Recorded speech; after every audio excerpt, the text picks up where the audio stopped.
In this video, we're going to be taking a sample of oil from 3 of our Mercedes and sending it off for analysis with a company called Miller Oils. Just arrived in the post the day after we ordered it is this oil sample kit here from Miller Oils. The kit is very simple. It contains just a plastic jar and a prepaid envelope, and what you're supposed to do is fill it up 80 mils of oil and send it back to them in the prepaid envelope, and they will analyze the oil for you. There could be any number of reasons why you want to have your oil tested. In the case of the SL55 AMG, there is potentially cases where one of the O-rings, engine O-rings, fails and allows coolant to get into the engine oil, so we'll be testing for that.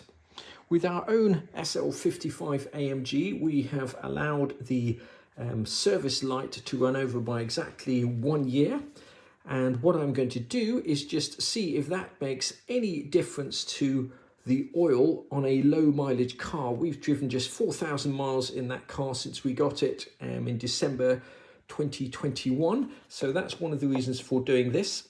Obviously, it's not something I would suggest that you do, especially if you've got a high mileage car or you're doing any kind of race driving. You should get your oil changed regularly. We'll be taking a sample from our SL55. I've never done an oil change on this car since I bought it just a couple of years ago, so it'll be interesting to see what that throws up. We'll also be taking a sample from our 1975 280sl. Now, I have never done an oil change of this car. In fact, it's never run since I've had it, so it'll be interesting to see what that analysis throws up. And last but not least, we'll be taking a sample of oil from our 1965 230sl.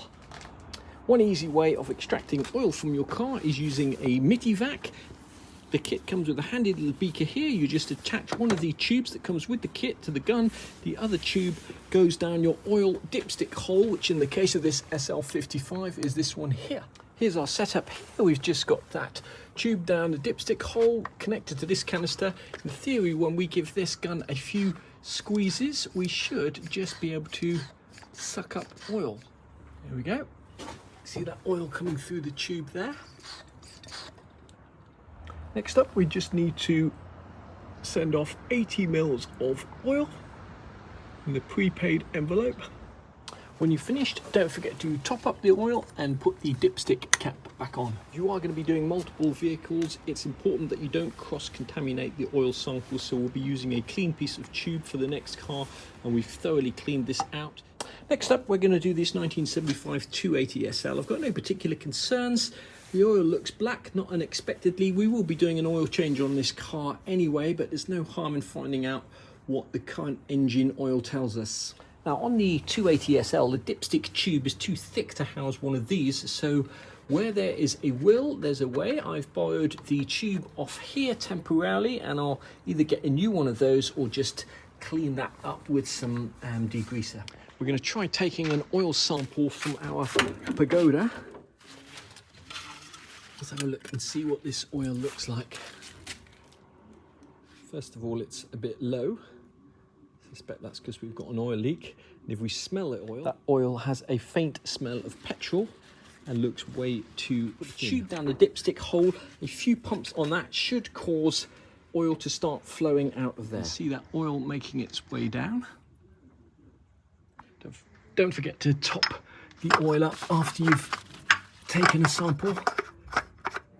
There we have our 3 oil samples. We'll pop them in the post and wait for the results to be emailed back to us.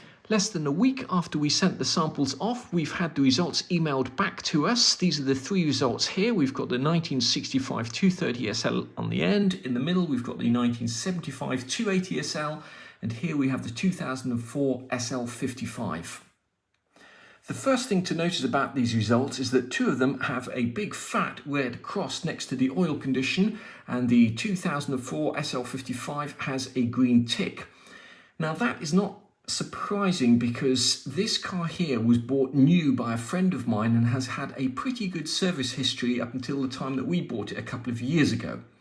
Now, I've purposely left the A service light to run over by a year, and the A service light on a Mercedes is basically an oil change. So although we have changed the oil on that car now, that was the last video we did, this sample here was taken before we changed the oil, and what I wanted to see was whether leaving a low mileage car that isn't used very often, leaving the A service light to run over, whether that would have any effect on the analysis, and I'm happy to say it hasn't had. Obviously, it's not something I'd recommend that you do to let your oil service light run over. Those lights are there for a reason, and on the SL55, as you'll have noticed in the last video, the oil service light comes on dependent on a number of factors. One is the distance driven, 2 is a time interval, and 3, the car actually has the ability to sense how you are driving that car. So for example, if you're racing around a track every week, the oil service light would come on sooner than if you're simply commuting back and forwards to work. So let's just have a look at this 2004 SL55 first. The oil condition is good, and that basically means the viscosity, the color, the trace elements, etc. in the oil are all within spec. And in fact, if you read what it says here at the bottom, the viscosity is in grade with an acceptable level of fuel dilution. Wear metals are at a satisfactory level. Now this is page 1 of the analysis. Page 2 shows what the wear metals are and where they come from. So here is the parts per million of wear metals such as copper, lead, iron, etc. If we look at the 280sl, which has basically failed the oil analysis test, what it says here is the viscosity is too low with a critical level of fuel dilution. Wear metal analysis reveals high lead and copper to be near the limit. The lead could be from previous use of leaded fuel. Now in the case of the UK, leaded fuel was phased out in 2000, but this SL55 here would probably never have been filled up with leaded fuel, and therefore the parts per million is just 4 parts per million, whereas this car here has probably not been driven for 10 years and will have been filled up on multiple occasions with leaded fuel. And as I say, who knows when the last time this car was driven. It's a vehicle that we bought from eBay. I have no idea when the oil was last changed or what the condition of that oil is. You can see it here in the pagoda. It's also had predominantly been filled with leaded fuel over its lifetime, so there are traces of lead there, although more recently it would have been run on unleaded fuel. And in this particular case, I have changed the oil a couple of times in this car with 2050. In the case of the 280sl, I've never changed the oil on this car, and indeed we've never had the car running since we've had it for the last 2 years. From this analysis here, you can see that the fuel dilution is at 8.5%. Now, you need to look at these fuel dilution figures with specific reference to what kind of car you're looking at. The reason that the fuel dilution on this car might be higher than it otherwise would be is because we've been cranking this car without the car actually firing up. And of course, that means we're putting unburnt fuel into the cylinders, and that's finding its way into the oil. In the context of a high-performance car, cars like the BMW M series, for example, throw an awful lot more fuel into cylinders than other types of cars. So if this was an oil analysis for, say, a BMW M series, especially one that is being raced, you might expect to see the fuel dilution higher than you would see on other cars. In the case of our 1965 Pagoda, one of the things that has concerned me with that car is that the oil does have a faint smell of fuel, which I suspect that that car, like many Pagodas, is running rich, and we've not yet got around to actually tuning that engine and sorting that issue out. But having said that, fuel dilution at 2.5%, the viscosity of the oil is a little low, although acceptable, and obviously as fuel gets into oil, it reduces the viscosity with a caution level of fuel dilution. As I say, I was aware that we had fuel getting into the oil of this Pagoda, and it's something I need to address. The wear metal analysis reveals high lead with significant copper. So once again, the lead from leaded fuel. The copper will be from bearings, rods, etc. I'll come on to what that copper means in a second. Another thing to note from these analyses here is the appearance of the oil on the SL55 dark brown and clear, which is good. On the 280sl, where we've never changed the oil, black and opaque, which is not good. And if we look at the soot levels at 0.5, once again, that is a sign that the engine is running rich. You often have that on the Pagoda, but we've only got soot level here of 0.1, but on the more modern car, it's 0, which is good. Now on the SL55, the correct oil to put in that is a 0W40, and as I mentioned in the previous video, the W stands for winter, and the first figure is the thickness of the oil when the car is cold. So this is a very thin oil, it's a high performance engine, and you want that oil to get to the parts that need it quickly, which is why it is a 0W. Whipping over here to the Pagoda, we put a much thicker oil in here, Castrol 20W50 classic oil in that car, because the engine has far more wear on it, and putting a thicker oil tends to result in less oil leaking out the bottom of the car. But one thing to note here, and just before we move on there, you'll see the viscosity here is 14.3, so you'd expect a thicker oil versus 12.9 here for the SL55. But if we look at the viscosity on this 280sl, 8.27, that is a lower viscosity than even this SL55. So obviously that's something we need to address. Now, one thing that is very telling in this oil analysis here is the very low levels of calcium and zinc in the Pagoda. Now, calcium and zinc tend to be additives, things that are added to the oil to help the oil bond to surfaces. In the olden days, we used to have much higher levels of zinc in the oil. I'm surprised to see such a low level of zinc in this 2050 Castrol oil. You compare that over here, this is the percentage here, 0.1% zinc in the probably the Mobile 10W40 oil that was in that car. As I say, the zinc and the calcium helps the oil create a film on metal parts to stop them actually touching. And the calcium and zinc levels on the 280sl and the SL55 are very similar. So I imagine they've kind of got a similar type of oil in here, whereas on the Pagoda, as I say, which is running Castrol 2050, much lower levels. I will have a word with Castrol and just to see why that is. One of the reasons for doing this analysis, I wanted to see if there were any trace minerals, any signs that coolant had been getting into the oil, because there was a problem with the M113K engine whereby one of the O-rings would fail and you'd start to get coolant leaking into the oil. There's no evidence at all of that with this car, which is good.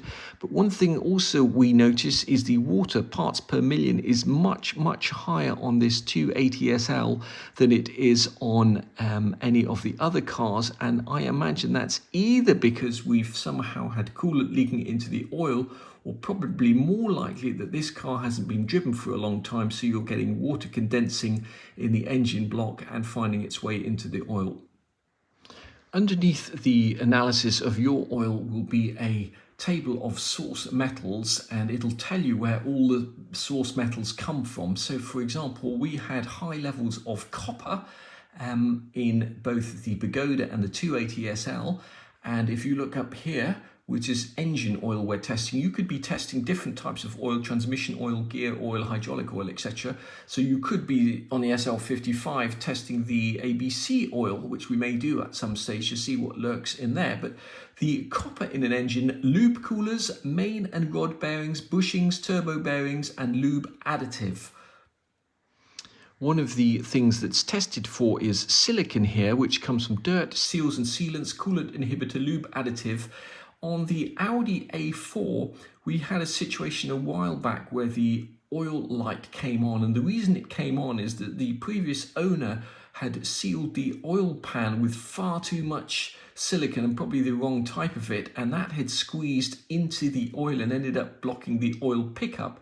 Now, doing an oil analysis would actually highlight whether that's the case or not. So if you have something like an Audi A4 with your oil light coming on intermittently and you want to test whether it has sealant in the oil, i.e. somebody sealed the oil pan using either the wrong sealant or too much of it, that's one way of potentially drawing your attention to the problem. On the 280sl, we have slightly higher iron content than I'd like to see, and that is from cylinder liners, rings, gears, crankshaft, camshaft, valve train, oil pump gear, gudgeon and pins.